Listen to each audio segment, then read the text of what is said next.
श्री राधे राधे। भक्तों, श्रीमद् भगवद गीता भाव मंथन कार्यक्रम प्रारंभ किया जा रहा है। कल आप श्रवण कर रहे थे गीता जी के तीसरे अध्याय के 36वें 37वें श्लोक को। हमने 36वें श्लोक का भाव मंथन किया था, 37वें श्लोक का तो केवल पाठ किया गया था। तो आइए पहले 36वें श्लोक का हम पाठ कर लेते हैं। फिर अर्जुन उवाच अथ केन प्रयुक्तोऽयं पापं चरति पूरुषः अनिच्छन्नपि वार्ष्णेय बलादिव नियोजितः। अर्जुन ने पूछा है प्रभु से, हे वार्ष्णेय अर्थात हे वृष्णि वंशोत्पन्न प्रभु कृष्ण, फिर ये पुरुष बलपूर्वक बाध्य किए हुए के समान अनिच्छा होते हुए भी किसके द्वारा प्रेरित होकर पाप का आचरण करता है? किसके द्वारा प्रयुक्त होकर, किसके द्वारा प्रेरित होकर? इच्छा नहीं होने पर भी पाप कर देता है। अथ केन प्रयुक्तोऽयं पापं चरति पुरुषः अनिच्छन्नपि वार्ष्णेय बलादिव नियोजितः। अर्थात अर्जुन का कहना है कि प्रभु, सभी लोग जानबूझ के पाप नहीं करते। बहुत साधक ऐसे भी होते हैं कि इच्छा नहीं रहती कि पाप करें, फिर भी इच्छा न होने पर भी, जैसे किसी ने जबरदस्ती पाप में लगा दिया, इसलिए जैसे ढकेल कर जबरदस्ती पाप करवाया जा रहा हो, पाप कर देते हैं। तो ऐसा क्यों होता प्रभु?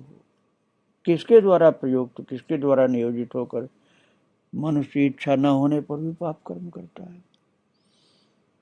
तो इसका उत्तर प्रभु ने 37वें श्लोक में दिया है, जो कल आपने पाठ किया था। आज आइए दोबारा पाठ करके फिर हम भाव मंथन में आपको लेकर चलते हैं। श्री भगवान उवाच कामेश क्रोध एष रजोगुण समुद्भवः महाशनो महापाप्मा विद्धेनमिह वैरिणम्। भगवान कह रहे हैं, रजोगुण में उत्पन्न हुई ये कामना ही क्रोध का रूप धारण करती है, और इसकी भूख बहुत ज्यादा है, महाशना है, महापापी है। इसे ही तुम इस जगत में शत्रु समझो, इसी के कारण व्यक्ति पाप करता है।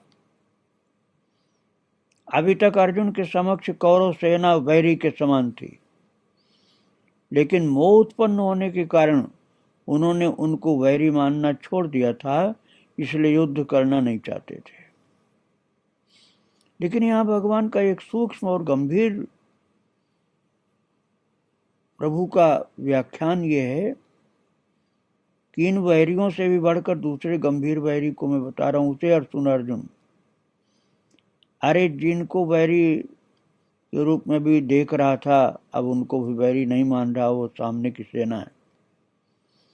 लेकिन दूसरे वैरी कौन है? सुनो, एक ऐसा वैरी है जो महाशन अर्थात बहुत खाने वाला है, और महापापमा अर्थात बहुत पाप करने वाला है।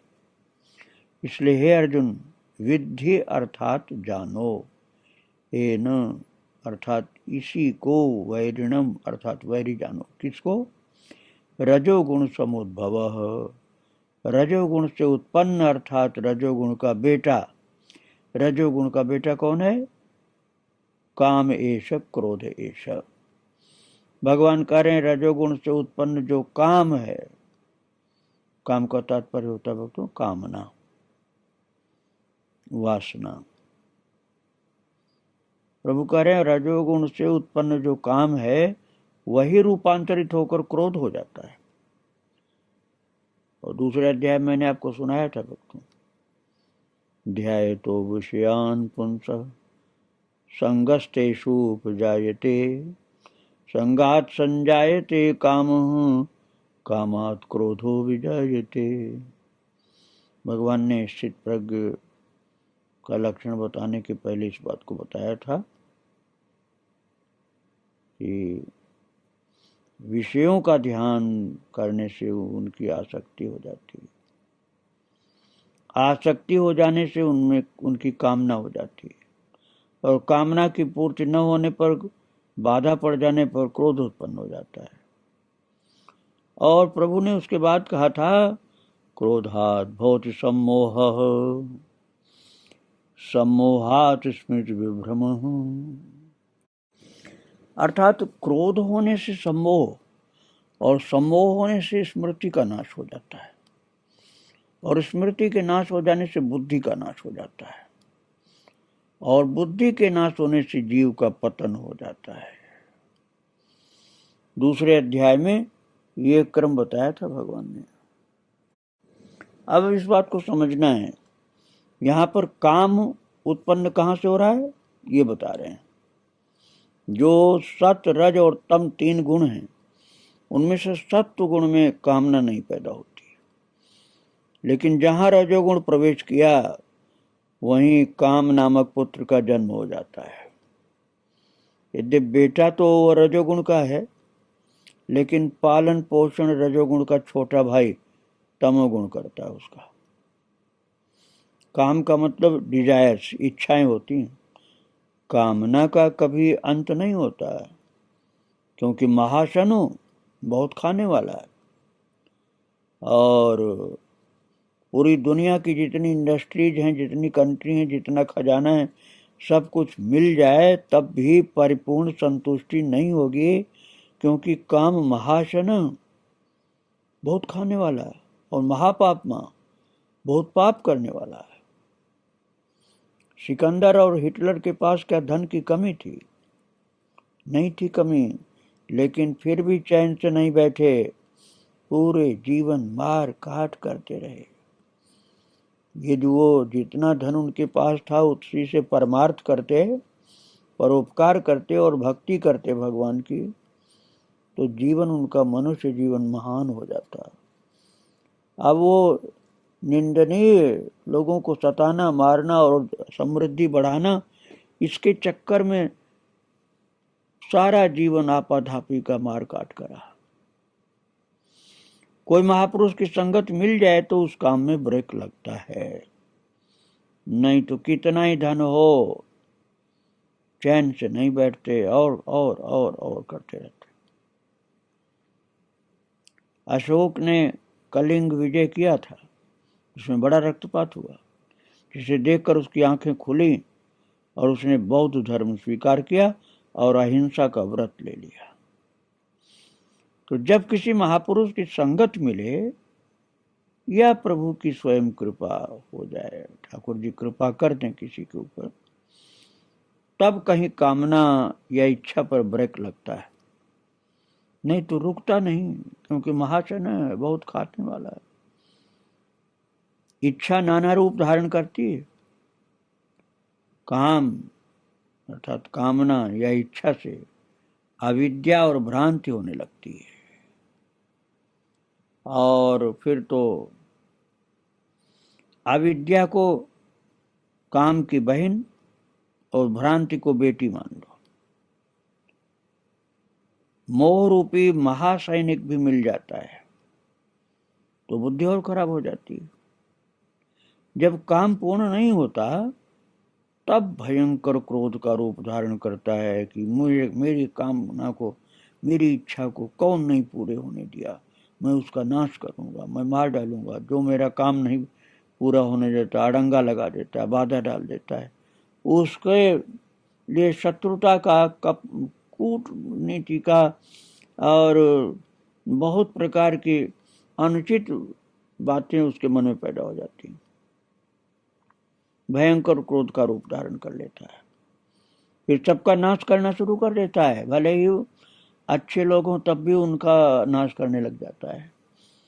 इतना उसको होश ही नहीं रहता है कि किसके प्रति व्यवहार ठीक है, किसके प्रति व्यवहार सही नहीं है। बस उसकी कामना में जिसने बाधा डाला, जहाँ उसकी शंका हुई, उसी के विनाश के लिए तत्पर हो जाता है। इसलिए भगवान इस काम को ही वैरी बता रहे हैं, विद्धे न मिह वैरिणम, इसी को तुम वैरी समझो। सतयुग में सब योगी विज्ञानी थे, भगवान में ध्यान लगा रहता था और संसार की कोई कामना नहीं थी। सतयुग सब जोगी विज्ञानी, करिहर ध्यान तरहि भव प्राणी। सतयुग में सब लोग योगी थे, विज्ञानी अर्थात ज्ञानवान थे। करिहरि ध्यान तरहि भव प्राणी, भगवान का ध्यान कर करके जीव भव से पार हो जाते थे, लक्ष्य को अर्थात ज्ञान को और भक्ति को प्राप्त कर लेते थे।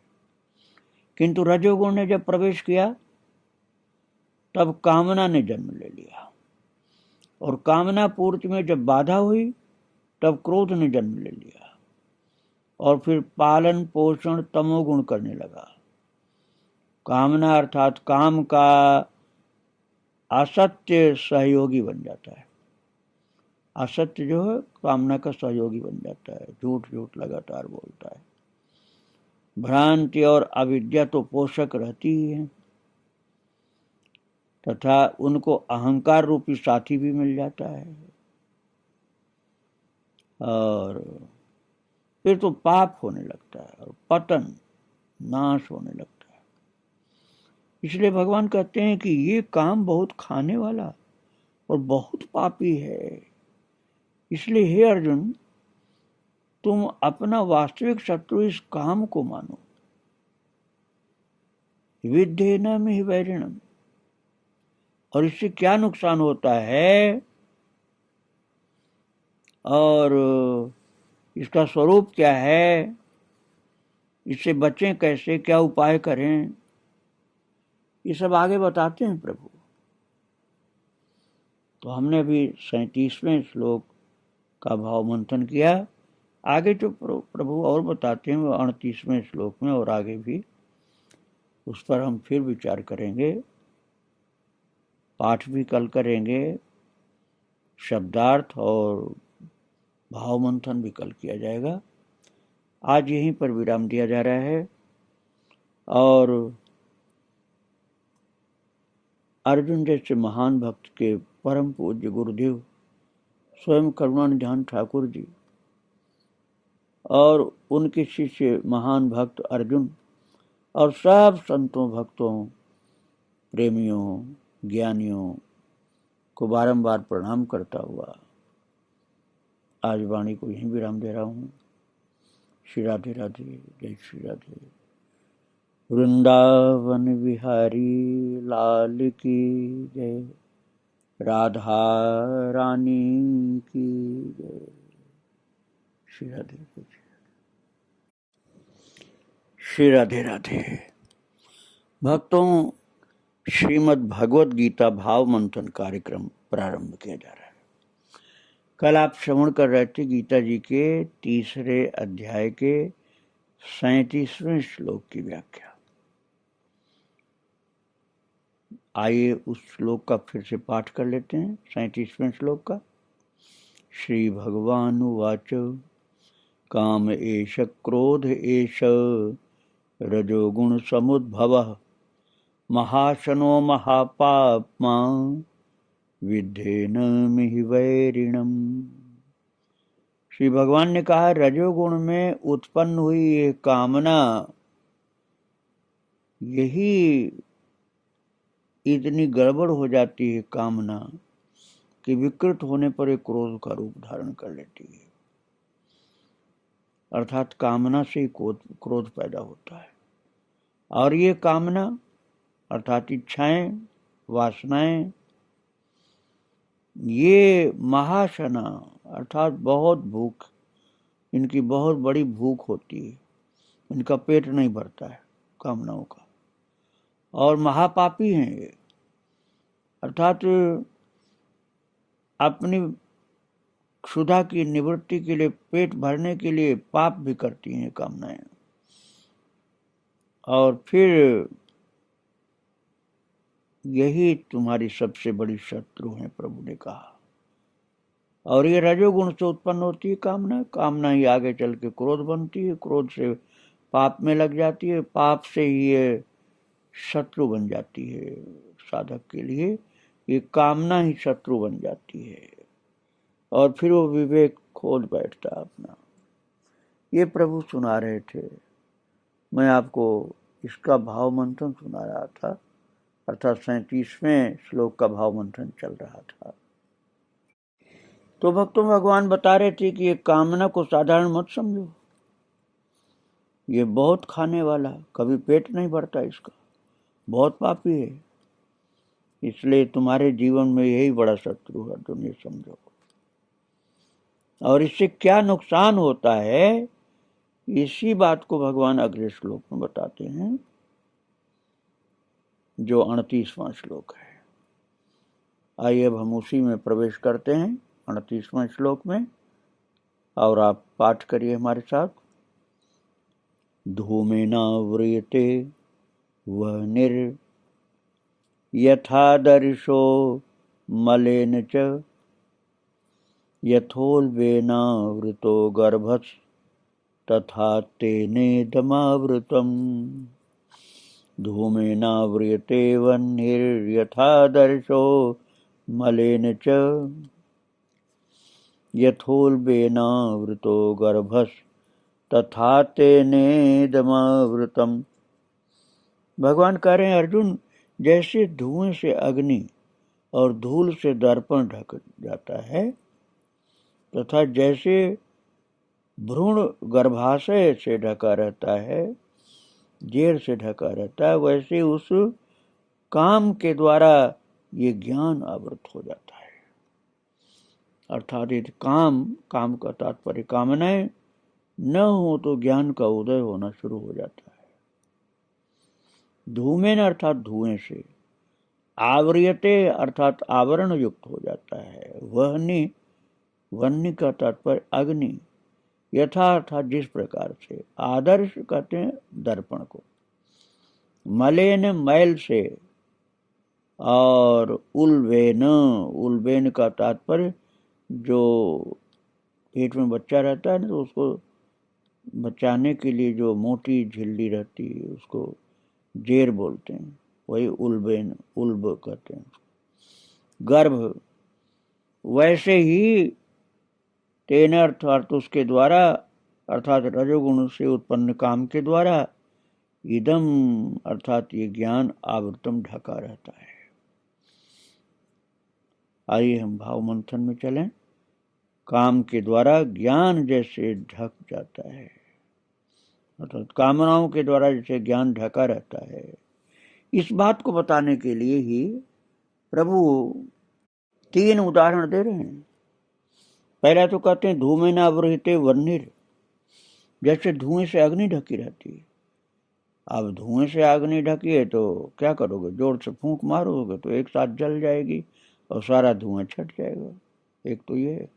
दूसरा, यथादर्श मलेन च, जैसे दर्पण मैल से ढका रहता है, अब 10 साल से दीवार पर टंगा है और उसकी सफाई नहीं की गई तो फूंक मारने से वो साफ नहीं हो सकता है। थोड़ा गर्म जल डालो, थोड़ा कुछ सफाई के लिए मिट्टी आदि लगाओ या साबुन लगाओ, फिर खूब रगड़ो, तब जाकर के वो दर्पण साफ होगा, तभी चेहरा सही दिखेगा, नहीं तो खड़े रहोगे कुछ नहीं दिखेगा। दूसरा उदाहरण ये हुआ, पहला धुएं से अग्नि ढकी, दूसरा बता दिया जैसे दर्पण मैल से ढका। तीसरा कहते हैं यथोल्बेना वृतो गर्भः, जैसे गर्भस्थ शिशु जेर से ढका रहता है। आप किसी सर्जन को या एक्सपर्ट ढाई को बुलाओ जो ठीक से कर सके, नहीं तो कहीं नाल कट गई तो नुकसान हो जाएगा। अर्थात बच्चा कभी कभी ऐसे हो जाता है कि वो उसकी जेर सही ढंग से अलग नहीं हो पाती है, तो उसके लिए डॉक्टर की जरूरत पड़ती है। तो कितनी सुंदर बात बता रहे हैं भगवान कि ऐसा कोई नहीं मनुष्य जिसको ज्ञान नहीं, ज्ञान है, चाहे वो अनपढ़ भले हो, लेकिन ज्ञान है उसको, अंदर है उसके, वो ढका हुआ, ढका कैसे? काम के कारण, तमाम इच्छाओं के कारण ज्ञान ढका हुआ, दिखलाई नहीं पड़ता। तो ज्ञान को प्रकट करने के लिए और जो तमाम तरह की गंदगी का आवरण छाया हुआ है, उसको दूर करने के लिए क्या करना होगा? पहले उदाहरण में भगवान ने बताया कि जैसे धुएं से अग्नि ढकी रहती है, किंतु फूंक मारते जाओ तो धुआं हट जाता है और अग्नि प्रकट हो जाती है। वैसे ही जिसके ऊपर अज्ञान का आवरण है, ज्ञान है लेकिन थोड़ा कुसंग के कारण वो भ्रमित हो जाता है, तो उसका भ्रम निवारण करने के लिए फूंक मारने का मतलब हुआ कि ध्यान, जप, कीर्तन, पाठ, स्वाध्याय और प्राणायाम के फूंक निरंतर मारता रहे तो वो धुआं अज्ञान छाएगा नहीं और हट जाएगा। जब धुआं हट जाएगा तो आत्मज्ञान की अग्नि प्रकट हो जाएगी और धुआं का दोष दूर हो जाएगा। दूसरा उदाहरण प्रभु ने दिया मैल से ढके दर्पण का। वो कहते हैं फूंक मारने से काम नहीं चलेगा। अब इसका अभिप्राय ये होता है कि बहुत अधिक साधना विहीन स्थिति में जो पहुंच चुका है, उस व्यक्ति के लिए केवल जब पूजा ध्यान से काम नहीं चलेगा, तो फिर क्या करना पड़ेगा? उसके लिए गर्म पानी और मिट्टी से रगड़ना होगा, तब छूटेगा। और मिट्टी और गर्म जल क्या है? मिट्टी का अभिप्राय है भगवान की लीला स्थली की रज, संत चरण रज, भक्त चरण रज, गुरु चरण रज, ये मिट्टी है। और गर्म पानी का अभिप्राय है किसी तरह से संत भक्त की कथा सुनकर उसकी आंखों से आंसू गिरना शुरू हो जाए। जब आंसू गिरेंगे पश्चाताप के कि मेरा जीवन कितना बेकार चला गया, तो वही गर्म पानी हुआ। फिर वो संत चरण रज, गुरु चरण रज, भगवत चरण रज की मिट्टी और अपने पश्चाताप के गर्म गर्म आंसू रूपी पानी से सफाई होना शुरू हो जाएगी। और फिर उसके बाद उस मिट्टी और गर्म जल से दर्पण पर घर्षण करो, अर्थात निरंतर उसमें लगे रहो, तो वो संत प्रताप, गुरु प्रताप, भक्तों की संगति का प्रताप और पश्चाताप के आंसू से, इन पूज्य पुरुषों के चरण रज से अर्थात पवित्र मिट्टी से और आंसू के गर्म जल से धीरे धीरे मन मुकुर अर्थात दर्पण निर्मल होने लग जाएगा और तब उसके अंदर आत्मज्ञान की ज्योति झलकने लगेगी। अर्थात उसके अंदर परमात्मा और जीवात्मा के बीच भक्ति का जो संबंध है वो भासने लग जाएगा। स्वरूप का भी ज्ञान होगा, प्रेम की प्राप्ति होगी। ये दूसरा उदाहरण प्रभु ने दिया। पहला उदाहरण दिया था धुएं से अग्नि ढकी है, दूसरे उदाहरण में कह दिया मैल से दर्पण ढका। अब तीसरा उदाहरण प्रभु दे रहे हैं कि जैसे जेर से गर्भस्थ शिशु ढका हुआ है। जेर से जो ढका हुआ बच्चा है वो तो बिल्कुल निश्चेष्ट पड़ा है, वो तो जिंदा है लेकिन मरे जैसा पड़ा है। कोई एक्टिविटी नहीं उसके अंदर, कोई क्रिया नहीं, उसके बस का नहीं है, उल्टा टंगा सा है। कितना ही हाथ पैर हिलावे लेकिन वो जेर को तोड़ नहीं सकता है। जैसे थैली में बंद कर दिया किसी को। उसके लिए तो कोई कुशल व्यक्ति चाहिए। जगाई मधाई जो घोर भयंकर डाकू थे, चैतन्य महाप्रभु ने उनके घोर अज्ञान रूपी जेर का पर्दाफाश कर दिया था। अंगुलीमाल जो मार मार करके उंगलियां काट काट करके उंगलियों की माला पहनता था, वो स्वयं भगवान बुद्ध को भी मारने चला था। लेकिन भगवान बुद्ध इतना प्यार से बोले कि वो फरसा लिए खड़ा हो गया और फरसा चला ही नहीं पाया। और जब उसको बुलाने लगे तो वो भी पीछे पीछे सरकने लगा। उसकी ओर बढ़े तो पीछे सरक जाए और बुद्ध भगवान पीछे सरके तब थोड़ा उनकी ओर सरकता था।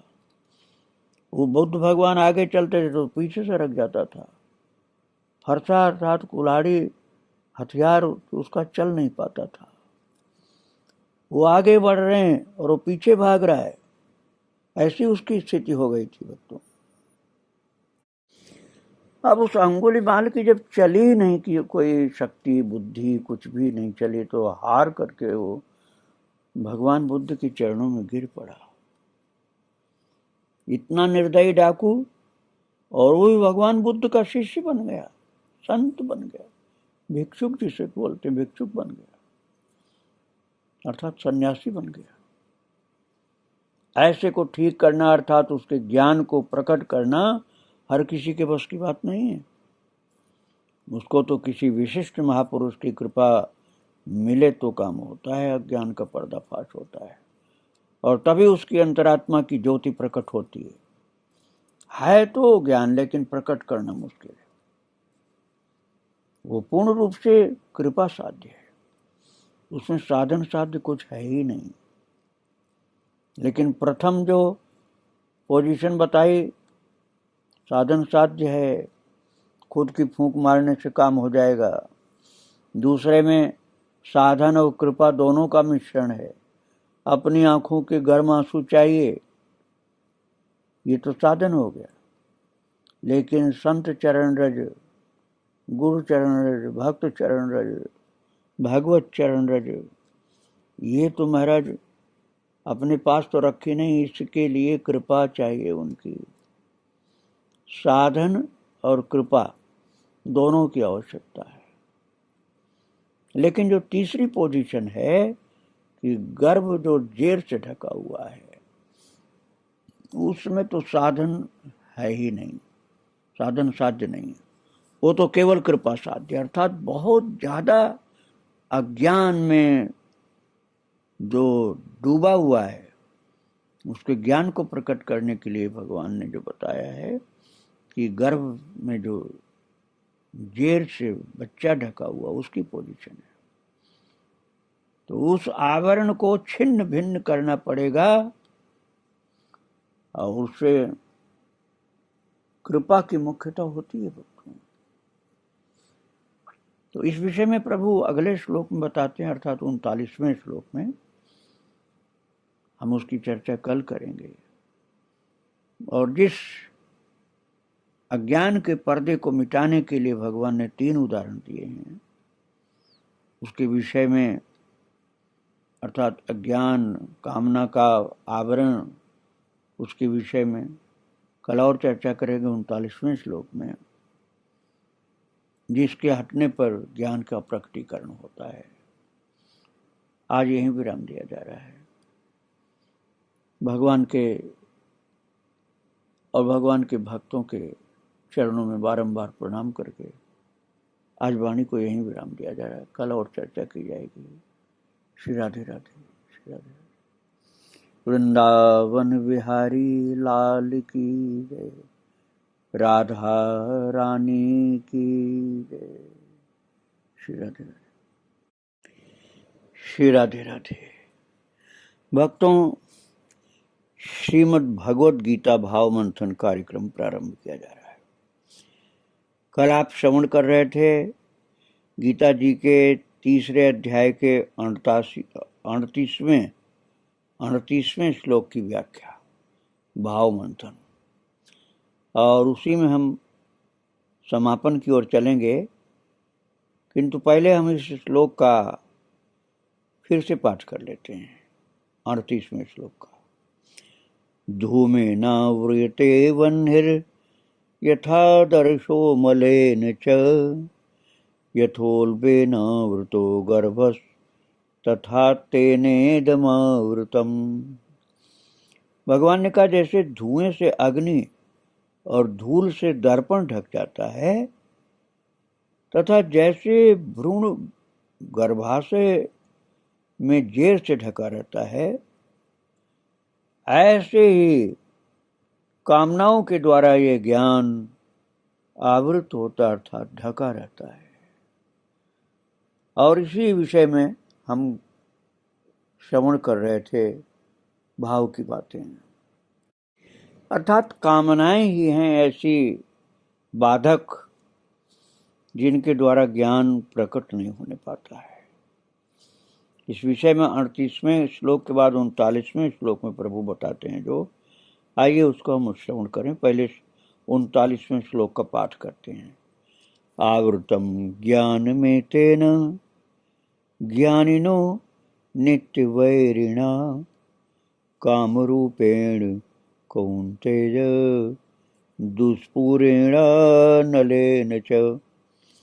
आवृतम ज्ञान में तेन ज्ञानिनो नित्य वैरिणा कामरूपेण कौन्तेय दुष्पूरेण नलेन च। भगवान कहते हैं, हे कौन्तेय अर्थात अर्जुन, अग्नि के समान जिसको तृप्त करना कठिन है, ऐसा है काम। अर्थात कामनाएं पूर्ण रूप से तृप्त नहीं हो सकती। जैसे अग्नि में कितना ही ईंधन डाल दो, अग्नि कभी भी पेट भरा हुआ नहीं मानेगा, वो तो और खाएगा। ऐसी कामनाएं तृप्त नहीं होती हैं। तो ज्ञानी के इस नित्य शत्रु द्वारा जो ज्ञान है वो ढका हुआ है, आवृत है। अर्थात ये कामनाएं ही ज्ञान को ढक रखी हैं और ये कभी तृप्त होने वाली नहीं है। एतेन अर्थात इनके द्वारा।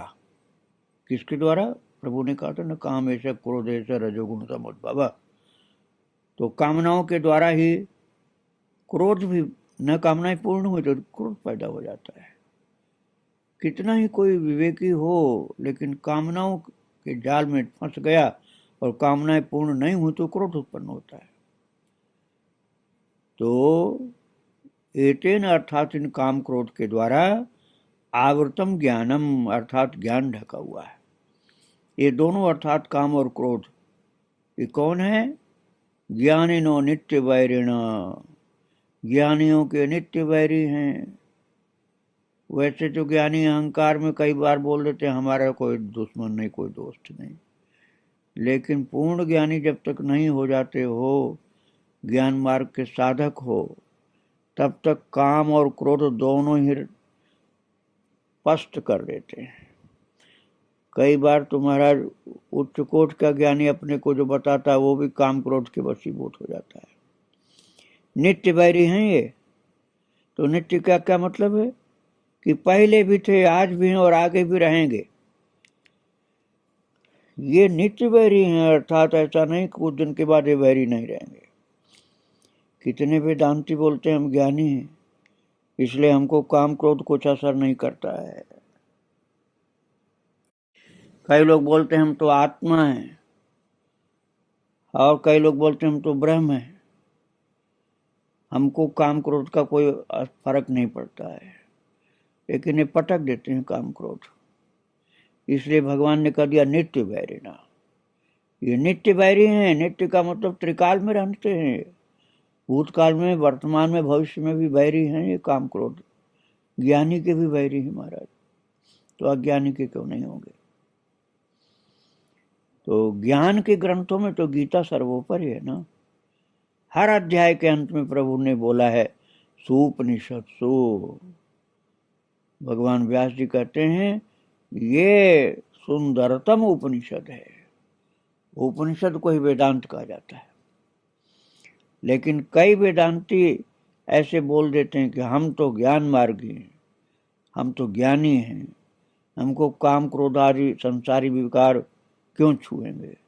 लेकिन भगवान कह रहे हैं यहाँ पर ज्ञानिनो नित्य वैरिणा, अर्थात ज्ञानियों का नित्य का मतलब सदा का दुश्मन है काम और क्रोध। सदा का मतलब पहले भी, आज भी, आगे भी। भले ही लीला में ही सही, लेकिन शंकर जी को भी काम और क्रोध ने व्याकुल किया। हम ये नहीं कहते हैं कि शंकर जी कामी क्रोधी हैं, लेकिन लीला में ही ये प्रकट उन्होंने किया था कि काम क्रोध नित्य वैरी होते हैं। शिव भक्त लोग मेरे ऊपर नाराज मत होना भैया। हम ये नहीं कह रहे हैं कि भगवान शंकर जी दुखी हुए उससे। काम क्रोध से दुखी भले नहीं हुए, लेकिन उन्होंने साधकों को दिखला दिया कि काम और क्रोध तो ऊंचे से ऊंचे महापुरुष के पास भी आकर उसको उपदेशित कर सकते हैं। इसलिए उनसे सावधान रहना चाहिए, मानना चाहिए कि ये वैरी है हमारा। और लीला ही सही, लेकिन प्रभु शिव जी ने दिखलाया ऐसा। भगवान के मोहिनी रूप धारण किया ना प्रभु शिव जी की प्रार्थना से मोहिनी रूप धारण किया था भगवान ने। पहले तो अमृत वितरण के लिए मोहिनी रूप धारण किया था, और उस समय तो भोले बाबा समाधिस्थ थे। नारद जी ने बता दिया कि भगवान ने मोहिनी रूप धारण किया, आपको नहीं मालूम? तो भगवान के मोहिनी रूप धारण करने पर काम से, और जब भृगु ऋषि परीक्षा लेने के लिए गए तो त्रिशूल लेकर के दौड़ पड़े शिव जी मारने के लिए, तब क्रोध से व्याकुल हुए। अब वो चरित्र मैं विस्तार से आपको नहीं सुनाना चाहता हूँ। तो लेकिन भोले बाबा तो भक्ति भाव से बोले थे भगवान से कि आपने मोहिनी रूप धारण किया, मैं नहीं देख पाया, मुझे भी दिखाइए। प्रभु ने मना भी किया, लेकिन शिव जी तो प्रेम विभोर थे कि मैं भी देख लूँ आपका वो रूप, मैं तो देखा नहीं। तो चलो लीला में सही, लेकिन उस समय भगवान शिव जी प्रभु के प्रति विशेष आकृष्ट होकर के, जैसे उनको काम ग्रस्त रहा ऐसे उन्होंने लीला की थी। मैं लीला ही कहूँगा, क्योंकि भगवान में कोई दोष तो हो नहीं सकता है।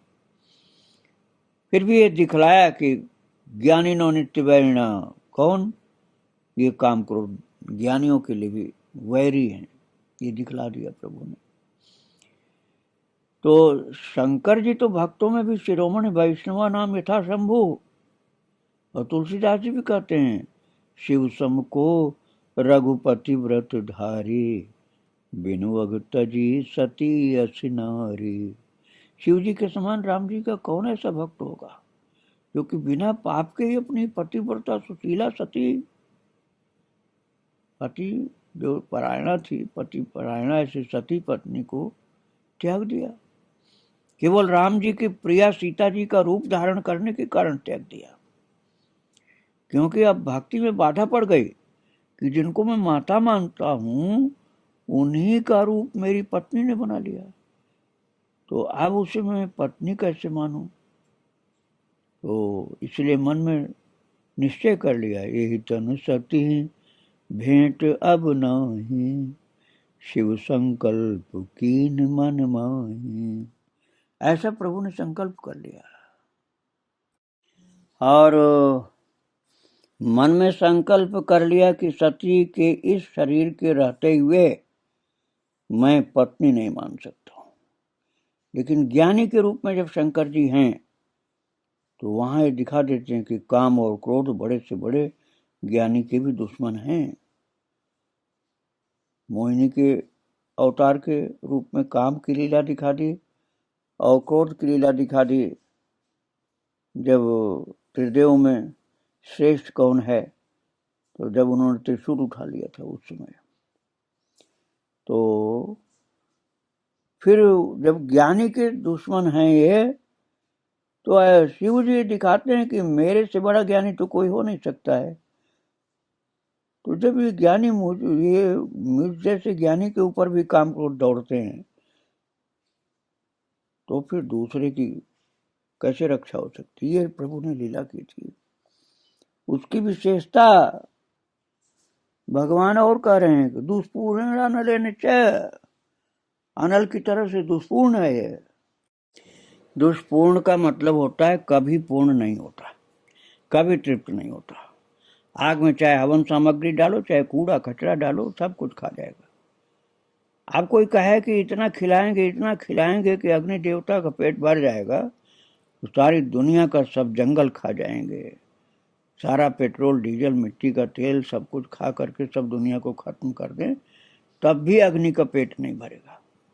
इसी को दुष्पूर्ण कहा जाता है। तुलसीदास जी ने इसी शब्द का अनुवाद अपने पद में किया है, बुझे न काम अगिन तुलसी कहूँ, विषय भोग बहु घी ते।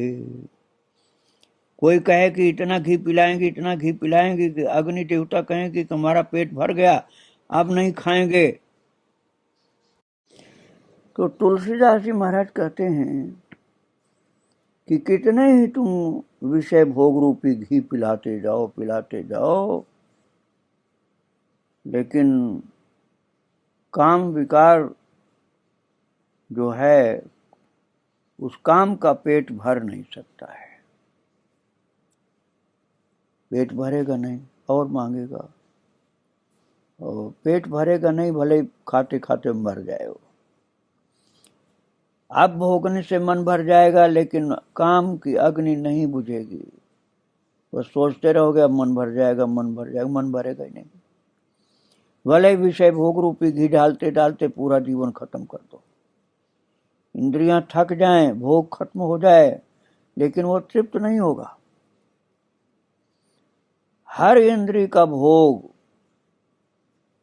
भर दो, कुछ बाकी नहीं रखो, पेट भर दो, भर दो, कितना ही भर दो, लेकिन वो मानेगा नहीं कि अभी तृप्ति हुई। केवल जीवा का ही भोग नहीं, मुंह का ही भोग नहीं। अरे आंख के भोग से आंख थका दो भोग भोगते भोगते, और कान का भोग भोगते भोगते थका दो, और चर्म का, स्पर्श का, सब इंद्रियों का भोग भोगा भोगा करके थका दो, लेकिन वो तब भी पेट भरेगा नहीं, उनका और मांगेगा और मांग। तुम समझोगे कि हमने थका दिया, लेकिन वो थकी नहीं होगी, तुम ही थक जाओगे। भोगा न भुक्ता वयमेव भुक्ता। भोग तो हम भोग नहीं पाएंगे, पूरा भोग हम ही को भोग डालेंगे, अर्थात खत्म कर देंगे। तो कितना ही ज्यादा भोग दे दो, लेकिन ये काम जो है कभी तृप्त नहीं हो पाएगा। इसलिए तुलसीदास जी ने कहा है, बुझे न काम अगिन तुलसी बहु, विषय भोग बहु घीट। कितना ही घी डालो आग बुझेगी नहीं और भड़कती चली जाएगी। तो तृप्त नहीं हो पाएगा कभी, मन तृप्त नहीं होगा, क्योंकि मन में काम भरा हुआ। बहुत तरसाया इन इंद्रियों ने हमें, इसलिए अब इनको भी कुछ तरसती छोड़ दो। भगवान कहते हैं, हे कौन्तेय, ज्ञानियों का नित्य वैरी जो काम है, उसी के द्वारा ये ज्ञान आवरण युक्त हो गया है, और ये काम अनल की तरह से दुष्पूर्ण है। अब भगवान बता रहे हैं आगे कि ये काम रहता कहाँ है। ये बताते हैं अगले श्लोक में, अर्थात 40वें श्लोक में। तो वो 40वें श्लोक का पाठ, शब्दार्थ और भाव मंथन हम कल करेंगे। आज परम गुरु भगवान श्याम सुंदर और उनके परम प्रिय शिष्य अर्जुन और सब भागवत भक्तों, संतों और गीता के प्रेमी साधकों को प्रणाम करते हुए यहीं विराम दे रहा हूँ। 40वें श्लोक का पाठ, शब्दार्थ और भाव मंथन कल किया जाएगा। श्री राधे राधे। वृंदावन बिहारी लाल की जय, राधा रानी की जय। श्री राधे जय श्री राधे। श्री राधे राधे।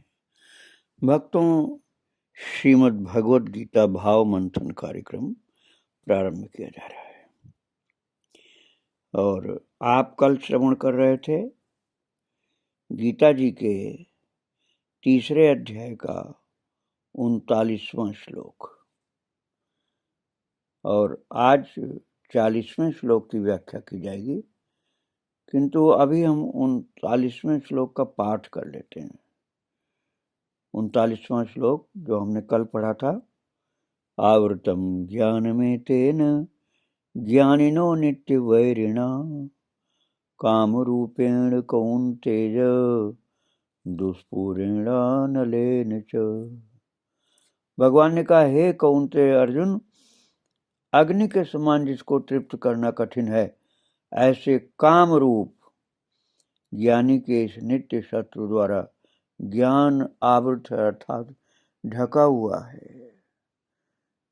काम से ज्ञान ढका हुआ है, और इसी की चर्चा कल मैं आपके सम्मुख कर रहा था, और आपको बताया गया था कि काम कभी तृप्त नहीं होता। काम की अग्नि कभी बुझती नहीं, चाहे जितना उसमें विषय भोग का घी डालते जाओ। बुझे न काम अग्नि तुलसी, कहूँ विषय भोग बहु थे। अब प्रभु कहते हैं कि ये ज्ञानियों का नित्य वैरी जो काम है, जिसके द्वारा ज्ञान के ऊपर काम का आवरण पड़ा हुआ है, जो दुष्पूर्ण है, ये रहता कहाँ है? शरीर में रहता कहाँ है काम? अर्थात कामनाएं, काम वासनाएं शरीर में कहाँ छिप कर रहती हैं? ये प्रभु बता रहे हैं 40वें श्लोक में। आइए 40वें श्लोक का हम पाठ करते हैं। इंद्रियाणि मनो बुद्धि रस्याधिष्ठान मुच्यते, एतैर्विमोह्यत्येष ज्ञानमावृत्य देहिनम्। इंद्रियाणि मनो बुद्धि रस्याधिष्ठान मुच्यते, एतैर्विमोह्यत्येष ज्ञानमावृत्य देहिनम्। अब इस श्लोक का शब्दार्थ हम देखते हैं। क्या है? इंद्रियां, मन और बुद्धि, इसके निवास स्थान कहे जाते हैं। इसके अर्थात काम के। ये काम इनके द्वारा ही ज्ञान को आच्छादित करके देही अर्थात पुरुष को मोहित करता रहता है। तो भक्तों, अब इसके भाव मंथन में अर्थात व्याख्या में हम लेकर आपको चल रहे हैं। अस्य जो प्रभु ने श्लोक में कहा, उसका मतलब है इसका अर्थात काम का। अधिष्ठानम अर्थात घर या वास स्थान। इसका वास स्थान कहाँ है? इंद्रियाणि मनो बुद्धि। इंद्रियां, मन और बुद्धि। मन और बुद्धि भक्तों अंदर की इंद्रिय है, इसको अंतःकरण कहा जाता है। इसके अधिष्ठान है काम वासना के, कामना के। कौन अधिष्ठान है? इंद्रियां, मनोबुद्धि। मन, बुद्धि और इंद्रियां अर्थात 5 कर्मेंद्रियां, 5 ज्ञानेंद्रियां और मन, बुद्धि, ये सब इसके अधिष्ठान हैं। अधिष्ठान अर्थात निवास स्थान। और प्रभु कहते हैं एतैर्विमोह्यत्येष। एष अर्थात ये, एतैः अर्थात इसके द्वारा, तात्पर्य इंद्रियां, मन और बुद्धि के द्वारा ये काम जो है विमोहयति। विमोहयति का तात्पर्य मोहित करता है। ज्ञानम आवृत्य देहिनम, ज्ञान को ढक करके इन्हीं के द्वारा ही देही को अर्थात जीव को, प्राणी को, साधक को ये काम मोहित कर लेता है। किसके द्वारा? इंद्रियों, मन, बुद्धि, इनके द्वारा अर्थात इनमें रह करके ये इन्हीं को माध्यम बना करके, इंद्रियां, मन और बुद्धियों को माध्यम बना, बुद्धि को माध्यम बना करके मोहित कर लेता है काम, और ज्ञान को ढक करके प्राणी को भ्रम में डाल देता है, अर्थात अज्ञान में, मोह में डाल देता है। तो जब काम क्रोध इस ज्ञान के ऊपर आवरण डाल देते हैं तो ज्ञान होते हुए भी ज्ञान दिखाई नहीं पड़ता। व्यक्ति पूर्ण रूप से अज्ञानी जैसा दिखाई पड़ता है। ये काम क्रोध परेशान तो हमारे जीवन में हर जगह करते हैं महाराज। जहां भी हम जाएंगे वहां पीछा करते जाएंगे, छोड़ते नहीं। किसी फील्ड में आपको हर जगह जाएंगे, छोड़ते नहीं पीछा। ये कहीं भी जा करके दावा बोल देते हैं, कहीं भी जा करके हमारी बेइज्जती कर देते हैं, कहीं भी जा करके हमारी साधना का नाश कर देते हैं, और कहीं भी उपद्रव कर देते हैं। और इनकी बदमाशी आप समझिए महाराज, उपद्रव करने के बाद फिर छिप जाते हैं। कहाँ छिप जाते हैं? इंद्रियाणि मनोबुद्धि, इंद्रियों में, मन में और बुद्धि में ये छिप जाते हैं, क्योंकि इनके छिपने के ये स्थान है, ये इनके घर हैं। भक्तों, 34वें श्लोक में भगवान ने कहा था कि इंद्रियां और उसके विषयों में राग और द्वेष छिप करके रहते हैं। तो ये राग और द्वेष कहाँ से आए? इसी काम के ही स्वरूप हैं। बात यह है कि जब कामना का जन्म हुआ तो अविद्या के कारण हुआ, और वो कामना जहां ज्यादा इंद्रिय विषयों का रस प्रदान करने लग गई तो उसको राग कहा जाता है, और जहां पर उसको प्राप्ति नहीं हुई तो वहां प्रतिकर्षण अर्थात घृणा हो गई, और वो घृणा को ही द्वेष कहा जाता है। और जहां पर उसके द्वेष ने जन्म लिया वहां पर क्रोध भी महाराज जन्म ले लेता है, क्योंकि कामना, दूसरे अध्याय में आपको बता चुका हूं कि कामना पूर्ति नहीं हुई तो क्रोध का, कामात क्रोध हो भी जाए थे, क्रोध का जन्म हो जाता है। ये समझ लीजिए कि काम का ही विकृत रूप द्वेष के रूप में हो गया, और फिर वही क्रोध के रूप में रहने लगा। अब उस वस्तु, व्यक्ति, परिस्थिति से उसको अटैचमेंट नहीं होता है, बल्कि उसे घृणा होती है तथा मन में प्रतिबोध और आक्रोश की भावना हो जाती है, इसलिए उसी को क्रोध कहा गया। और जब उसका अभिनिवेश बढ़ने लगा तो राग कहा गया। शरीर के सुखों में लगा तो उसको काम वासना कहा गया। पैसे, द्रव्य, प्रॉपर्टी, इन सब में लगा तो उसको लोभ कहा गया। और परिवार के वैल्यू को, उसके फेम नेम को लेकर के जरा उलझ गया तो उसको मोह कहा गया। तो ये विकृत रूप हैं उसी काम के। केवल ये तभी विकृत नहीं माना जाता जब किसी महापुरुष की संगत मिल जाए और उसका काम अर्थात वासना, उसकी डिजायर्स, वो डाइवर्ट हो जाए। अब जितने लगन से वो द्रव्यार्जन में लगा था उतने लगन से भजन में लग जाए, जितने लगन से शरीर के सुख आदि में लगा था उतनी ही लगन से लोगों की सेवा करने में लग जाए, और जितनी लगन से लगा था परिवार के मोह बढ़ाने में उतनी लगन से भागवत पार्षदों और भगवान के स्वरूप में, ध्यान में, पूजा में लग जाए। तो महाराज ये चीजें तो वही थी, वही काम और वही राग था, लेकिन जब वो डाइवर्ट हो जाते हैं तब वे सब स्तुत्य हो जाते हैं, सराहनीय हो जाते हैं, सम्माननीय हो जाते हैं। जो निंदनीय थे वही सम्माननीय हो गए, क्योंकि उन्होंने अपनी दिशा बदल दी। और महाराज अब जगत पूज्य जो भक्ति है वही रूप धारण कर लेते हैं, क्योंकि इनकी जो लगन थी, जो अट्रैक्शन था, वो अब गंदी जगह से अच्छी जगह हो गया।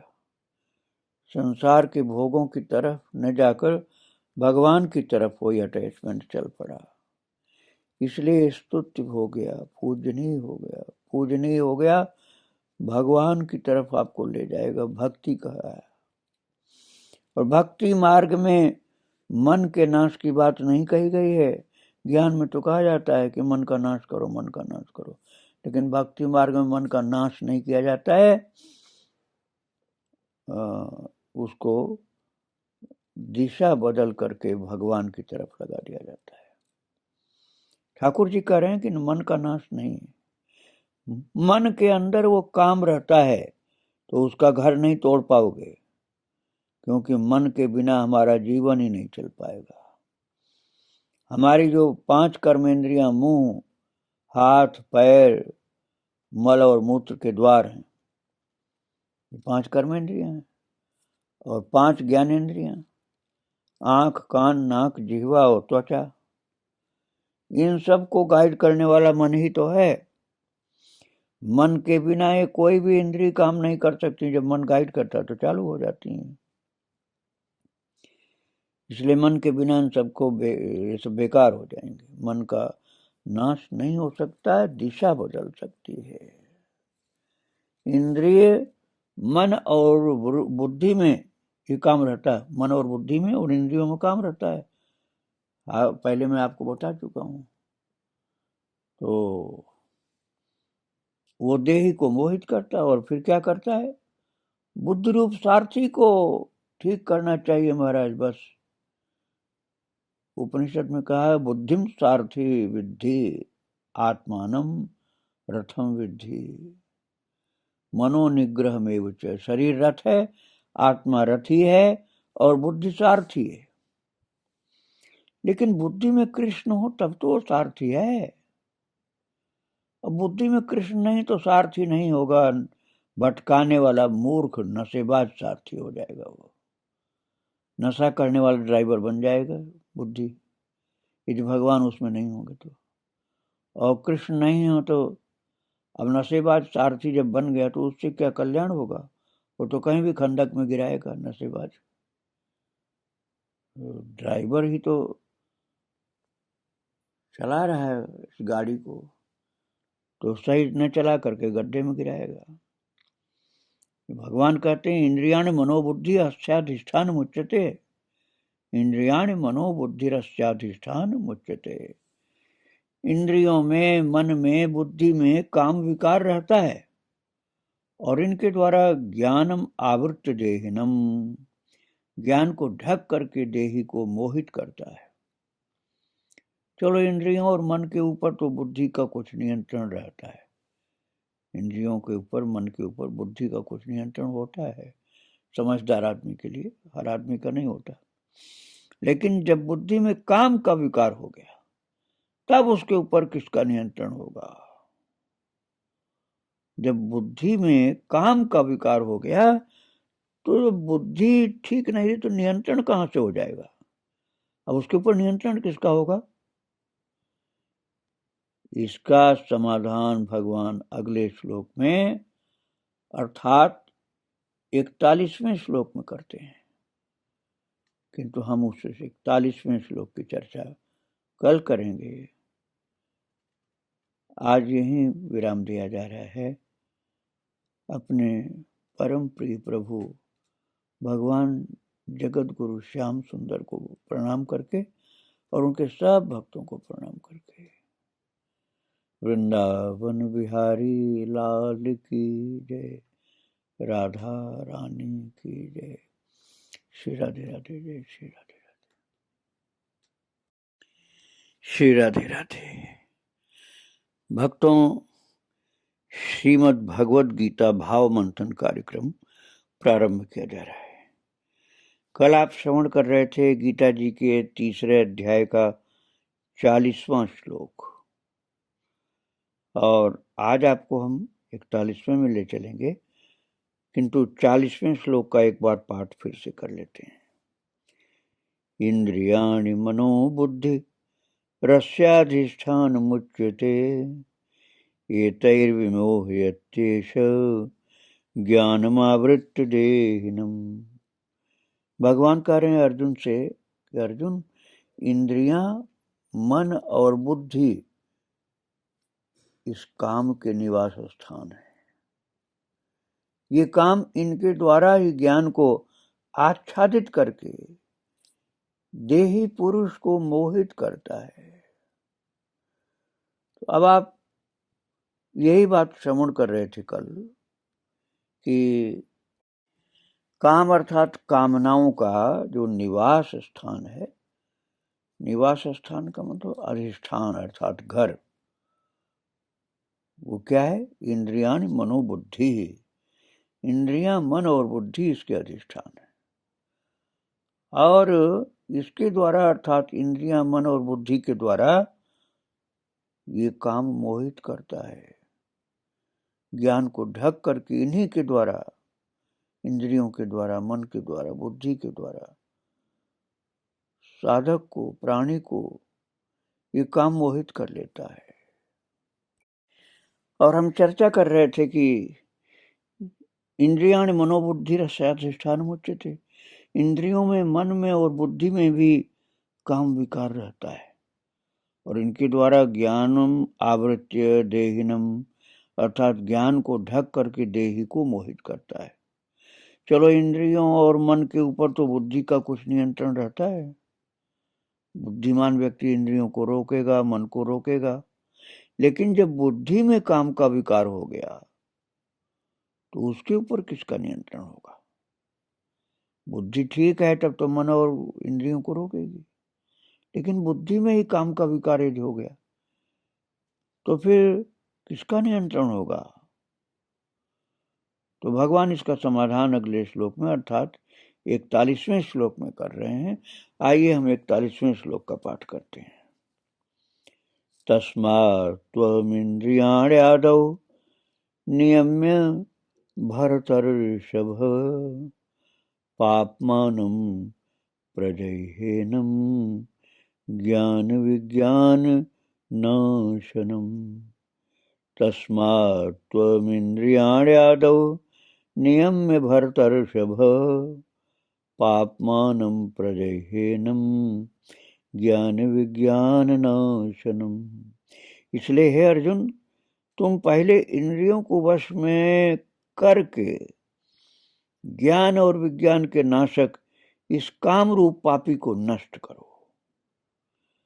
भगवान करे तस्मात् अर्थात इसलिए, तुम इंद्रियाणि अर्थात इंद्रियों को, आदौ अर्थात सबसे पहले अर्थात प्रारंभ में, नियम्य शासित करके, भरतर्षभ अर्थात भरत वंशोत्पन्न श्रेष्ठ, भरत श्रेष्ठ, पापमानम पापी प्रजहि, बलपूर्वक मारो इस काम को।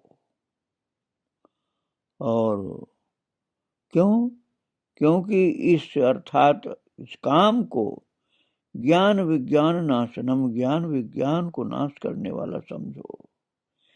इसी से, कामनाओं से ही, काम विकार से ही, कामनाओं से ही ज्ञान विज्ञान का नाश होता है। प्रभु कहते हैं हे अर्जुन, तुम सबसे पहले इस काम को इंद्रियों के अंदर जबरदस्ती मार दो और इंद्रियों को शासित कर लो। जबरदस्ती का तात्पर्य है कि वो समझाने से जल्दी नहीं मानने वाली है, समझाने से नहीं मानने वाली, बहुत ही स्वतंत्र हैं, इसलिए कठोर शासन करना पड़ेगा। महापुरुषों ने किया है ऐसा। जो बिल्वमंगल सूरदास थे, उन्होंने तो अपनी आंखें फोड़ ली थी। अब हम सब लोगों के लिए तो लागू नहीं हो सकता है, लेकिन एक उदाहरण के रूप में हम जरूर बताएंगे आपको। बिल्वमंगल जी दक्षिण भारत में कावेरी के तट पर रहते थे।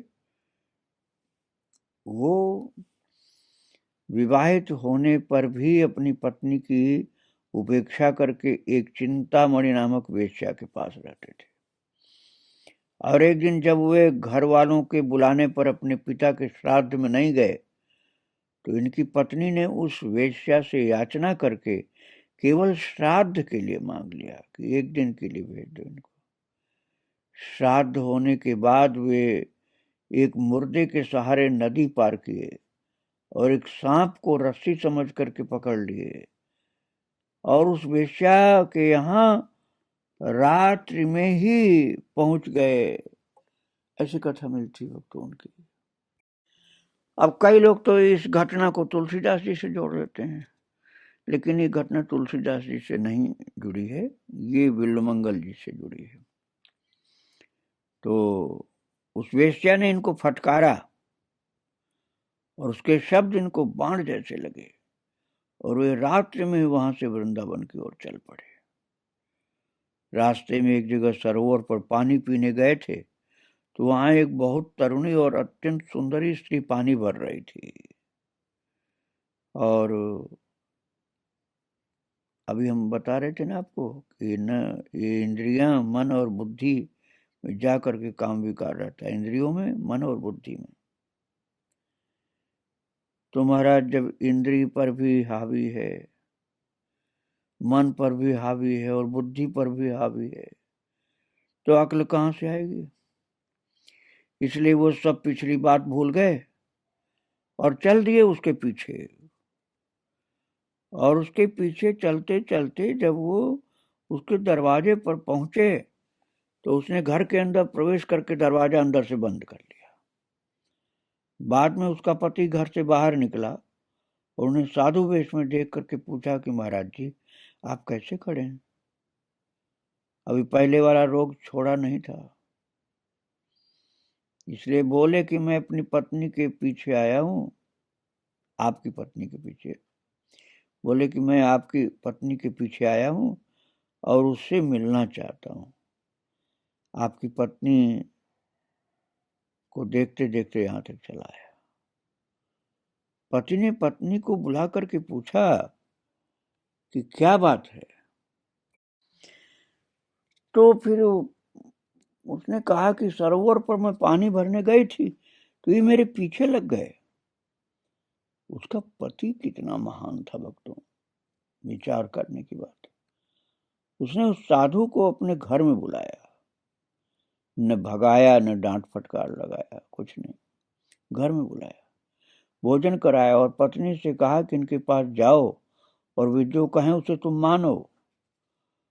तो साधु जो मन में दृढ़ वैराग्य लेकर चला था, उसको बहुत पछतावा हुआ कि मुझसे तो बहुत अच्छे पति पत्नी गृहस्थ लोग हैं। उस साधु ने पूछा कि आपके पति ने भेजा है? उस स्त्री ने कहा हाँ मेरे पति ने भेजा है और ये कहा कि आपकी जो आज्ञा हो मैं करूं। अब आप बोलिए आपकी कौन सी सेवा करूं? तो साधु अर्थात बिल्वमंगल ने कहा कि 2 सुई लाओ। उसने समझा कि शायद कोई कपड़ा आज सिलना होगा, इसलिए सुई ला के दे दिया। और महाराज उन्होंने दोनों मुट्ठी में दोनों सुइयों को कसकर पकड़कर दोनों आंखों में चुभो दिया और अपने हाथ से अपनी आंखों को फोड़ लिया। बड़ा कठोर दंड दिया अपनी आंखों को। वह स्त्री अपने पति के पास रोती हुई भागी और बताया कि उन्होंने सुई मंगा करके अपने दोनों आंखें फोड़ ली। फिर उस व्यक्ति ने बड़ी प्रार्थना की कि आप जीवन भर यहीं रहिए, हम दोनों मिलकर आपकी सेवा करेंगे। लेकिन बिल्वमंगल जी ने कहा कि यदि आप सेवा करना चाहते हैं तो कृपा करके अपने घर से निकाल कर वृंदावन का रास्ता बतला दीजिए और आप साथ मत चलना, मैं अकेले ही जाऊंगा। मन और इंद्रिय दोनों को दंड मिल गया महाराज। फिर घटना ऐसी घटती है कि वो जंगल में भटक जाते हैं, क्योंकि अब आंख तो थी नहीं। अब जो वैराग्य थोड़ा हल्का था वो बहुत मजबूत हो गया महाराज, क्योंकि अब कोई सहारा नहीं रहा, केवल भगवान का सहारा रहा। अचानक एक गहरे कुएं में जिसमें पानी नहीं था वे उसमें गिर गए और उसमें से निकलना मुश्किल था। वहीं से कृष्ण कृष्ण कृष्ण पुकारने लगे। भगवान वृंदावन बिहारी को बहुत पुकार लगाए, बहुत रोए तो भगवान बाल कृष्ण प्रकट हो गए। भगवान कुएं के अंदर तो नहीं गए, लेकिन बाहर से ही हाथ से उन्हें निकाल लिया और बिल्वमंगल जी की लाठी को एक तरफ पकड़ के आगे आगे भगवान चलने लगे। पीछे पीछे लाठी पकड़े हुए बिल्वमंगल जी चल रहे थे। बिल्वमंगल जी सोचने लगे इस घनघोर जंगल में जहां मैं कल गिरा था 24 घंटे तक तो कोई आया नहीं, ये बच्चा कहां से आ गया? तो बच्चे का हाथ गहरे कुएं में पहुंचा कैसे जो निकाल लिया मुझको? न रस्सी लाया न किसी आदमी को बुलाया, तो इतना लंबा हाथ कैसे हो गया? बहुत मीठी बोली बोलता है और हमको लेकर चल रहा है, तो ऐसा तो नहीं कि परमात्मा ही आ गए। तो उन्होंने धीरे धीरे अपना हाथ बढ़ाया डंडे पर और आगे हाथ करते करते भगवान का हाथ पकड़ लिया चतुराई से लेकिन जब भगवान का हाथ पकड़ा तो भगवान ने एक झटका मारकर हाथ को छुड़ा लिया। और तब बिल्वमंगल रोते हुए बोल पड़े, हस्तम उत्क्षिप्यातोऽसि बलात् कृष्ण किमद्भुतम हृदयात् यदि निर्यासि पौरुषम गणयामि ते। अर्थात मुझे निर्बल जान के बाँह छुड़ा के चले जा रहे हो, लेकिन जब हृदय से चले जाओ तब मैं वीर समझू तुम्हें। हस्तम उत्क्षिप्यातोऽसि बलात् कृष्ण किमद्भुतम हृदयात् यदि निर्यासि पौरुषम गणयामि ते। हिंदी में भक्तों ने कहा उनके भाव को, बाँह छुड़ाए जात हो निबल जान के मोह हृदय से यदि जाहुगे सबल बदोगो तुम। इसी तरह से रामकृष्ण परमहंस को सेब बहुत प्रिय था। तो मेरे कहने का तात्पर्य है कि भगवान उनके लिए कृपा करके मिल गए जिन्होंने अपने इंद्रिय को, मन को, बुद्धि को संयम किया। इंद्रिय मन बुद्धि को संयम किया तो ठाकुर जी मिल गए। ऐसे रामकृष्ण परमहंस को सेब बहुत प्रिय था। सेब ही सुबह शाम और दोपहर को भोजन करते थे, तो उसमें भी बढ़िया वाला सेब भोजन में रखते थे। ऐसा हो गया कि उसके बिना रहना मुश्किल हो गया। तो उन्होंने समझ लिया इसने मेरे मन का लगाव कर लिया, मेरा मन जो है इसमें लग गया। तो उन्होंने कहा बढ़िया वाला सेब लाया विवेकानंद? बोले हाँ लाया हूँ। कहा ठीक है, एक थाली में तैयार करके लाओ, दरवाजा बंद करके चले जाओ। अब सेब दे करके वो चले गए दरवाजा बंद करके। आधा घंटा बाद विवेकानंद जी आए तो देखे सेब ऐसे को ऐसा रखा है। बोले गुरुदेव आपने तो पाया नहीं। बोले आज मुझे मन को, इंद्रियों को, बुद्धि को रोकना था। बुद्धि के द्वारा मन को, इंद्रिय को रोका और समझाया कि तू सेब खाएगा, मैं हाथ नहीं उठाऊंगा, खा मन। अब सेब को कैसे खाता फिर? हाथ को नहीं उठाया, प्लेट को भी नहीं छुआ, सेब को भी नहीं छुआ, तो मन जो है क्या कर सकता था? मैंने कहा तो इंद्रिय को मैं नहीं चलाऊंगा, इंद्रिय पर संयम रखूंगा, अर्थात हाथ को नहीं चलाऊंगा। तू खा ले मन भर के, पेट भर के खा ले मन। और वो नहीं खा सका, मैंने इंद्रिय पर संयम रखा। तो भगवान ने कहा कि इंद्रिय पर संयम रखो पहले। तो इस बात को कल मैं फिर चर्चा करूंगा, आज यहीं पर विराम दे रहा हूं और प्रभु को और उनके भक्तों को प्रणाम कर रहा हूं। श्री राधे राधे, जय श्री राधे। वृंदावन बिहारी लाल की जय, राधा रानी की जय। श्री राधे, श्री राधे राधे। भक्तों, श्रीमद् भगवद गीता भाव मंथन कार्यक्रम प्रारंभ किया जा रहा है। कल आप श्रवण कर रहे थे गीता जी के 3 अध्याय का 41वां श्लोक, जिसकी व्याख्या अर्थात भाव मंथन में चल रहा था। आज भी 41वें श्लोक की भाव मंथन अर्थात व्याख्या में आपको लेकर चलेंगे, किंतु पहले हम श्लोक का पाठ फिर से कर लेते हैं। तस्मात् त्वमिन्द्रियाण्यादौ नियम्य भरतर्षभ, पाप्मानं प्रजह्येनं ज्ञान विज्ञान नाशनम। भगवान कह रहे हैं अर्जुन, तुम पहले इंद्रियों को वश में करके ज्ञान और विज्ञान के नाशक इस काम रूप पापी को नष्ट करो। पहले प्रभु ने कहा था ना कि मन बुद्धि और इंद्रियों में ये निवास करता है काम। तो भगवान कह रहे हैं पहले इंद्रियों को ही संयम में रखो, मन और बुद्धि में संयम बाद में होगा।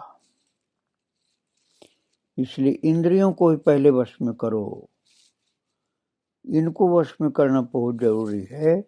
संतों ने, भक्तों ने इनको वश में किया था। और मैं इस विषय में आपको सुना रहा था उदाहरण के रूप में बिल्वमंगल जी की बात और रामकृष्ण परमहंस जी की बात मैं आपको सुना रहा था। बिल्वमंगल के विषय में आपने सुना कि वे नेत्रों पर शासन किए प्रभु के भरोसे, और बाद में प्रभु भगवान ने कृपा भी की उनके ऊपर। वो मुश्किल है, किंतु रामकृष्ण परमहंस ने जो किया वो कुछ सरल है। उनको सेब खाने में ज्यादा ही आसक्ति महसूस हुई, तो उन्होंने सेब के टुकड़े विवेकानंद जी से मंगवा करके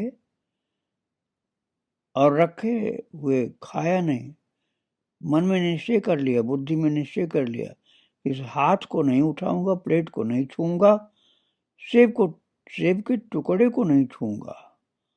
अब मन तो जितनी इच्छा भरपेट खा ले, जितनी देर तक खाने की इच्छा हो, 2 घंटे 4 घंटे खा ले। मन से कहते कहते थक गया, लेकिन उसने खाया नहीं, क्योंकि अपने कर्मेंद्रिय के द्वारा उसको स्वीकार नहीं किया, अर्थात हाथ से नहीं स्पर्श किया। और जब इंद्रिय अर्थात हस्त इंद्रिय को नहीं चलने दिया, तो आखिर में ये मन हार गया। इसलिए भगवान कहते हैं पहले इंद्रिय को शासन में करो, और फिर मन हारेगा और बुद्धि के अंदर भी बैठ गया। तो इसलिए प्रभु कहते तस्मात् त्वम इंद्रियाणि आदौ नियम्य भरतर्षभ। हे भरत श्रेष्ठ, सर्वप्रथम तुम इंद्रियों को शासित करो। रामकृष्ण परमहंस एक बहुत महान आदर्श संत थे। वो एक हाथ में सोने की मुहर और एक हाथ में बालू लेते थे, गंगा जी के किनारे बैठे हुए बालू उठा लेते थे और दूसरे हाथ में सोने की मुहर। वो कहते थे मन तू सोने में जा रहा है या बालू में जा रहा है, बताओ क्या फर्क है दोनों। बालू भी धरती का टुकड़ा और सोना भी धरती का टुकड़ा। हम एक लिमिटेड टाइम के बाद यहाँ से चले जाएंगे, तो हमारे जाने के बाद मिट्टी और सोना बराबर रहेगा। अभी भी हमको 2-4 रोटी ही तो चाहिए। मन को ऐसा समझा करके दोनों को उठा करके गंगा में डाल देते थे। समझाने से मन की भटकन रुक जाती थी। लेकिन जब इंद्रियों को छूट दे देते हैं, तब मन हावी हो जाता है। इसलिए इंद्रियों को पहले शासन करने के लिए संत लोग कहते हैं, यही प्रभु ने कहा है। मैं आपको मोहनदास अवधूत का चरित्र, खाकी बाबा के चरित्र में सुना चुका हूँ, जिन्होंने अपने इंद्रियों पर कड़ा शासन करके भोगों से अपने को मुक्त कर लिया था। फिर उनके मन ने और बुद्धि ने भी स्वीकार कर लिया इस कठोर अनुशासन को। इसीलिए भगवान कहते हैं तस्मात् त्वम इंद्रियाणि आदौ नियम्य भरतर्षभ। अर्थात हे भरत श्रेष्ठ अर्जुन, इसलिए तुम अपनी इंद्रियों को पहले संयम करो। भरतर्षभ संबोधन आया अर्जुन के लिए, क्योंकि भरत वंश पैदा हुए। भरत जी शकुंतला के पुत्र थे, इन्हीं के नाम से भारतवर्ष पड़ा था। भरत जी इतने साहसिक थे कि जब ये छोटे से बच्चे थे, तब शेर के बच्चे को पकड़ करके उसके मुंह को खोलकर उसके दांत गिने थे। तो भरतर्षभ कह करके मानो भगवान कह रहे हैं कि भरत जी महाराज इतने साहसी थे कि भय नहीं खाते थे, तो तुम भी उतने ही साहसी हो,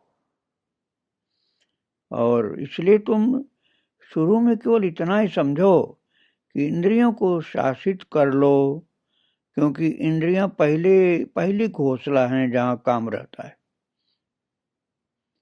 काम और क्रोध दोनों की, राग और द्वेष दोनों की। तो इंद्रियों को उनका भोग न दे करके शासित करो, और एकदम कड़ाई से मना कर दो कि मैं दूंगा ही नहीं तो क्या होगा, वो इंद्रियां होते हुए भी पराजित हो जाएंगी। तब इंद्रिय, मन और बुद्धि में रहने वाला काम परास्त होगा, लेकिन बलपूर्वक मारना पड़ेगा। इसलिए भगवान कहते हैं पाप मानम प्रजहेनम ज्ञान विज्ञान नाशनम। इस काम को जो ज्ञान विज्ञान का नाश करने वाला है, जो बहुत पापी है, उसको जबरदस्ती अर्थात बलपूर्वक मारो, क्योंकि ये सरलता से नहीं मरने वाला, समझाने बुझाने से नहीं मानने वाला। श्री भगवान इसी बल के क्रम को अगले श्लोक में अर्थात 42वें श्लोक में कहते हैं। आइए 42वां श्लोक का पाठ किया जाए। इंद्रियाणि पराण्याहु इंद्रियेभ्य परम मनः मनसस्तु परा बुद्धिर यो बुद्धे परतस्तु सह। इंद्रियाणि पराण्याहु इंद्रियेभ्य परम मनः मनसस्तु परा बुद्धिर यो बुद्धे परतस्तु सह। प्रभु कह रहे हैं शरीर से परे अर्थात श्रेष्ठ ये इंद्रियां कही जाती हैं। इंद्रियों से परे मन है, और मन से परे बुद्धि है, और जो बुद्धि से भी परे है वो है आत्मा। इसमें भगवान ये बता रहे हैं कि कौन सबसे अधिक सूक्ष्म अर्थात पावर का है। सूक्ष्म का मतलब दिखाई नहीं पड़ता, लेकिन काम सब करता है। इससे भगवान दिखलाई नहीं पड़ते हैं, लेकिन सारी शक्ति भगवान की है। तो इंद्रियाणि पराण्याहु, इंद्रियों को शरीर से श्रेष्ठ कहा गया। इंद्रियां न काम करें तो श्रेष्ठ शरीर कितना भारी मोटा तगड़ा हो तो कुछ काम नहीं करेगा।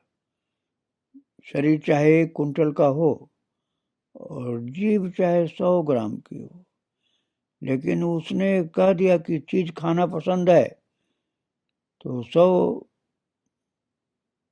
या 1 कुंटल का शरीर हो, कितना भारी हो, लेकिन वो खाने के लिए चल पड़ेगा। वो 50 ग्राम की जीभ 1 कुंटल वाले शरीर को खींच कर ले जाएगी। 1 कुंटल के शरीर को 100 ग्राम की जीभ घसीटती चली जाएगी, और ताकत वाला शरीर हार मान जाता है। ऐसे ही सभी इंद्रियों की बात है। इसलिए इंद्रियों को पर अर्थात सूक्ष्म शक्ति वाला कहा गया।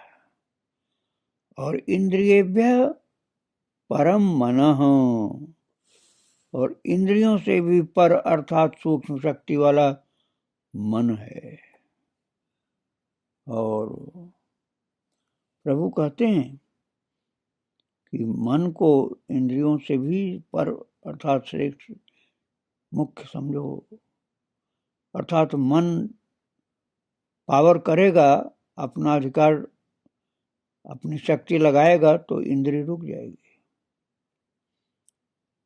तो यदि हम मन में किसी एक चीज को देखने में लगे हुए हैं, तो चाहे आंख खुली रहे तो भी आंख नहीं देखेगी, कान खुले रहे तब भी कान उस चीज को नहीं सुनेगा, क्योंकि मन जो है इंद्रिय को सहयोग नहीं दे रहा।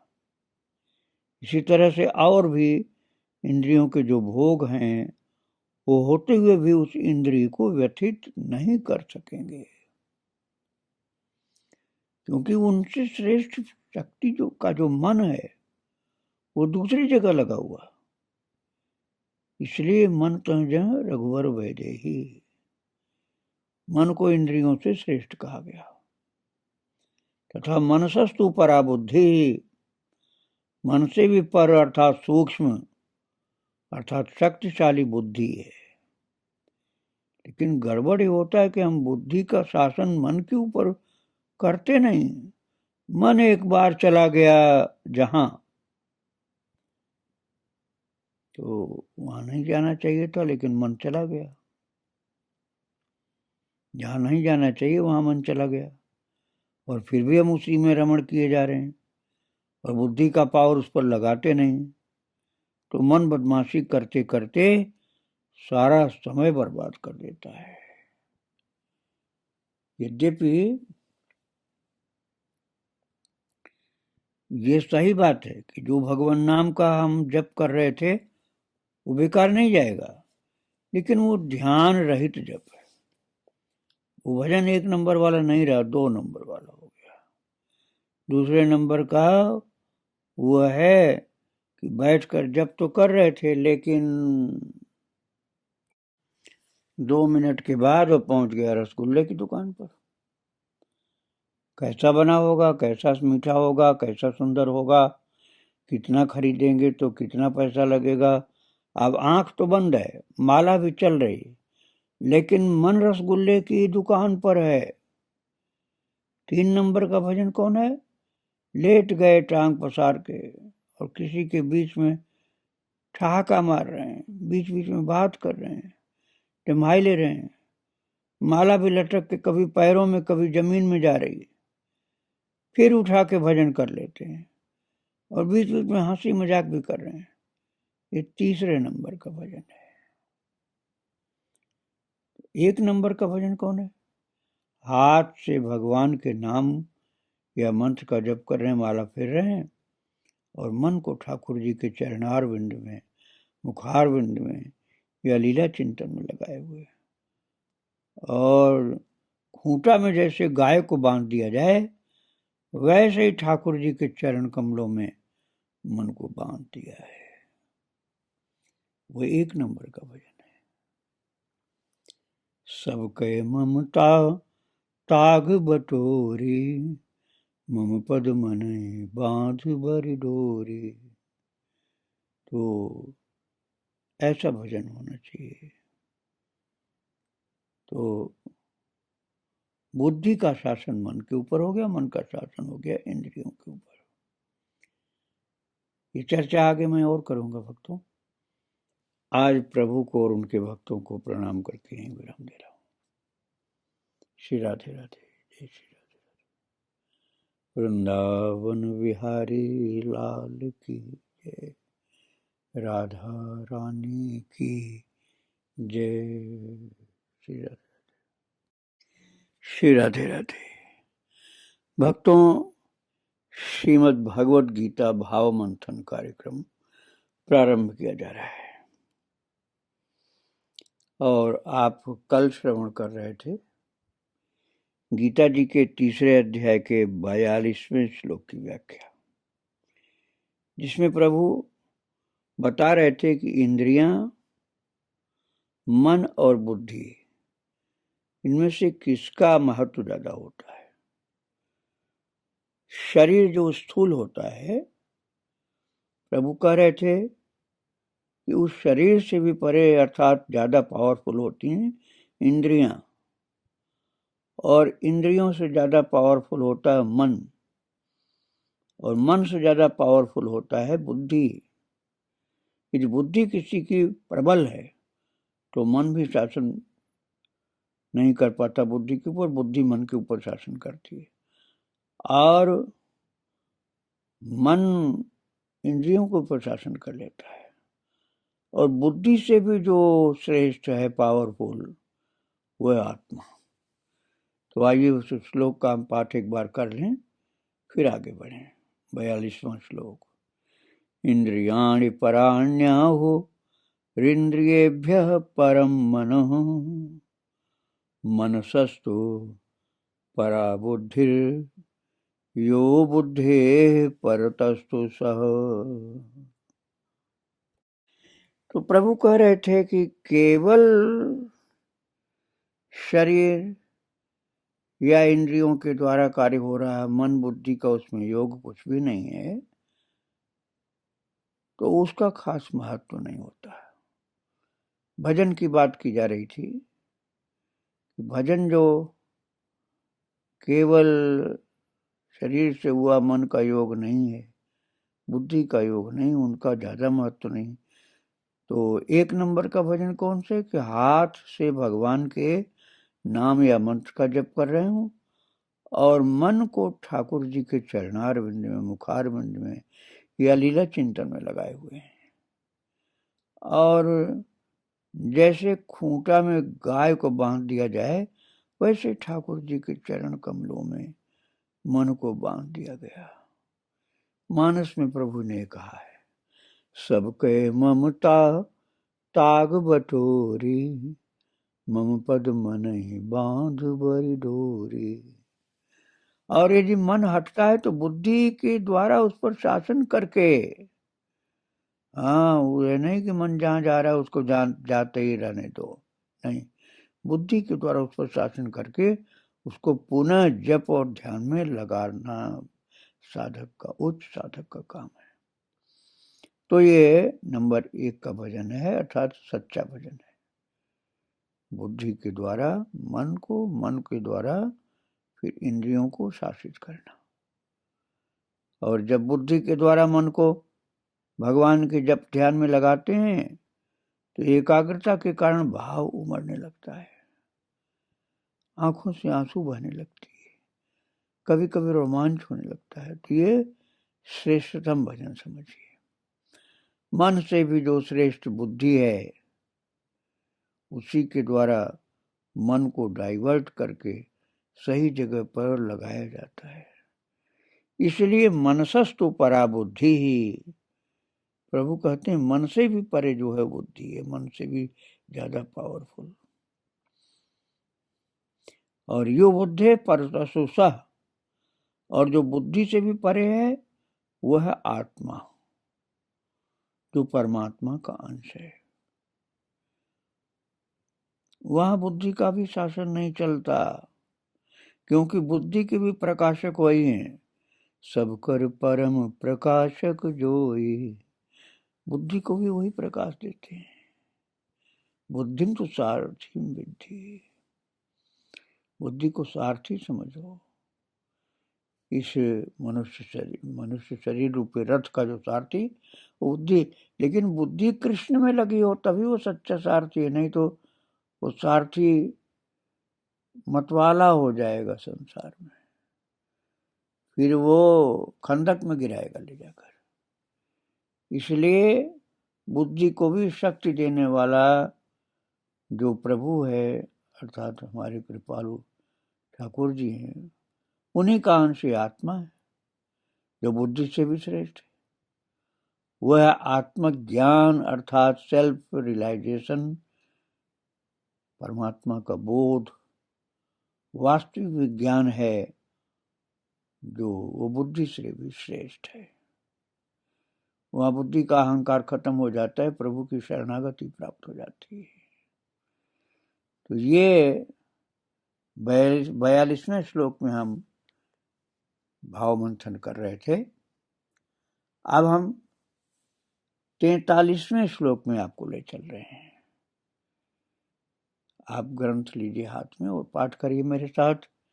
एवं बुद्धे परम बुद्ध्वा संस्तभ्यात्मानमात्मना जहि शत्रुं महाबाहो कामरूपम दुरासदम्। एवं बुद्धे परम बुद्ध्वा संस्तभ्यात्मानमात्मना जहि शत्रुं महाबाहो कामरूपम दुरासदम्। भगवान कह रहे हैं अर्जुन, इस प्रकार से, एवं अर्थात इस प्रकार से, बुद्धि से भी परे शुद्ध आत्मा को जानकर, आत्मा के द्वारा आत्मा को वश में करके। अब यहाँ शब्द का भाव समझिए आप। आत्मा के द्वारा आत्मा को वश में करके, अर्थात बुद्धि के द्वारा मन को वश में करके। यहाँ आत्मा का अर्थ सोल नहीं है, मन नहीं है। मन अर्थात माइंड, इंटेलेक्ट के द्वारा माइंड को वश में करो, और बुद्धि के द्वारा अर्थात मन को वश में करो बुद्धि के द्वारा। और हे महाबाहु, तुम इस दुर्जय दुरासदम कामरूप शत्रु को मारो, और बुद्धि में भगवान को बैठा करके बुद्धि के द्वारा मन को, मन के द्वारा इंद्रिय को वश में करके दुरासदम अर्थात दुर्जय कामरूप शत्रु को मारो।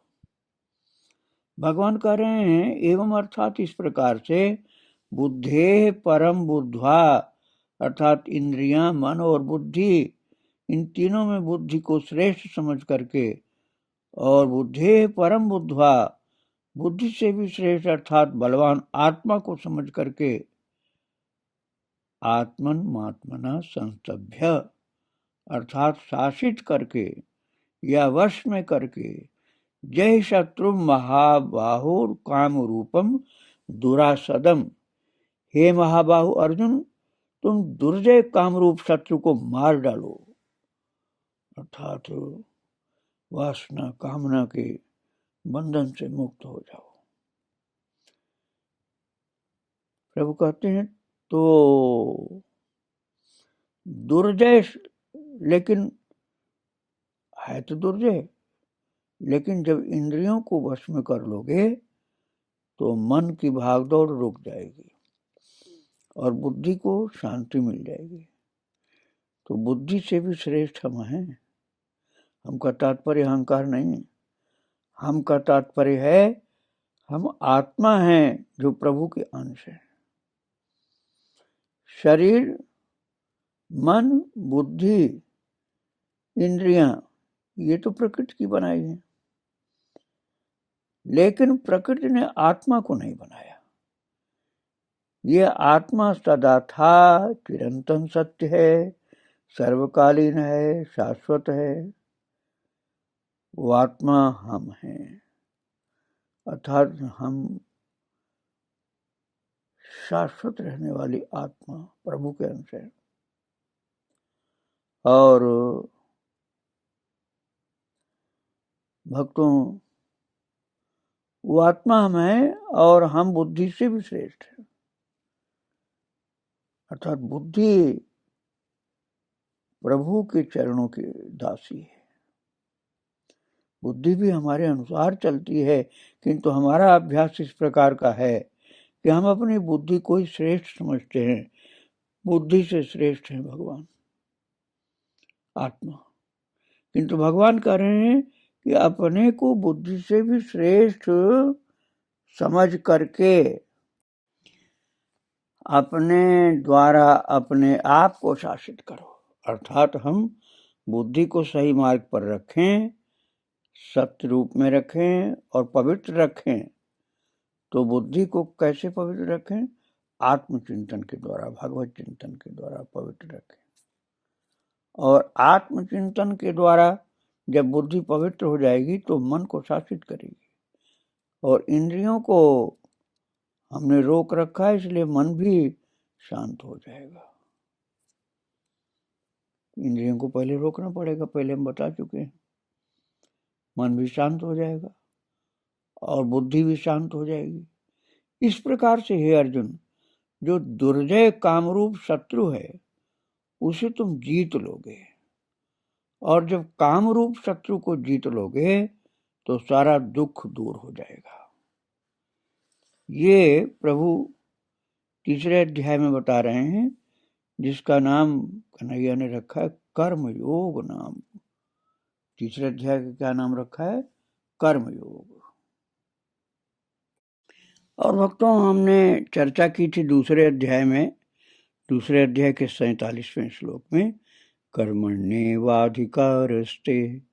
मा फलेषु कदाचन मा कर्म फल हेतुर्भूर् मा ते संगोस्त कर्मणि। प्रभु ने कहा था तेरा अधिकार कर्म करने में ही है, फल में कभी नहीं। और कर्म फल का कारण मत बन, अकर्म से तेरा साथ न हुए, अकर्म का मतलब कर्म न करने में भी तेरी आसक्ति न हो, अर्थात निठल्लापना भी नहीं पाल लेना, सीधी बात। तो 4 बात प्रभु ने कहा था। कर्म करने में तेरा अधिकार है, कर्म करने में ही, फल में नहीं, उसके विषय में सोचो नहीं। तीसरा कहा था कर्म फल का कारण मत बन, और तीसरा कहा था अकर्म अर्थात कर्म न करने में भी तेरी आसक्ति न हो। तो कर्मण्येव अधिकारस्ते, कर्म करने में ही तेरा अधिकार है। यहां से बात शुरू हुई थी तो कर्मयोग की दूसरे अध्याय में शुरू हुई थी बात, और तीसरे अध्याय में कर्मयोग का समापन करते हैं प्रभु अपने व्याख्यान में कि कर्म किस तरह से निष्काम कर्म करना है। इंद्रियों को पहले शासित करना होगा, फिर मन शुद्ध होगा, और मन जब शुद्ध होगा प्रभु के चरणों में बुद्धि को अर्पण करोगे, बुद्धि शुद्ध हो जाएगी, तब तुम गंदगी से मुक्त होकर के उत्तम कोट के कर्मयोगी बनोगे। अब इस विषय का जो ज्ञान है ये ठीक ठीक जल्दी से हर किसी को नहीं समझ में आता है। तो ये ज्ञान भगवान ने क्या अर्जुन को ही दिया पहले पहले? नहीं, भगवान ने इस ज्ञान को अर्जुन से पहले भी दिया था। किसको किसको दिया था, कैसे दिया था, फिर उसका आगे विकास हुआ या लुप्त भी हो गया, इस विषय में प्रभु चर्चा करते हैं चतुर्थ अध्याय में, अर्थात चौथे अध्याय में।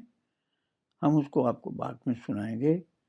आज तीसरे अध्याय को पूर्ण किया जा रहा है, और इस प्रकार से भगवान के चरणों में बारंबार प्रणाम करते हुए, उनके भक्तों को भी प्रणाम करते हुए यहीं विराम दिया जा रहा है। वृंदावन बिहारी लाल की जय, राधा रानी की जय। श्री राधे राधे। जय श्री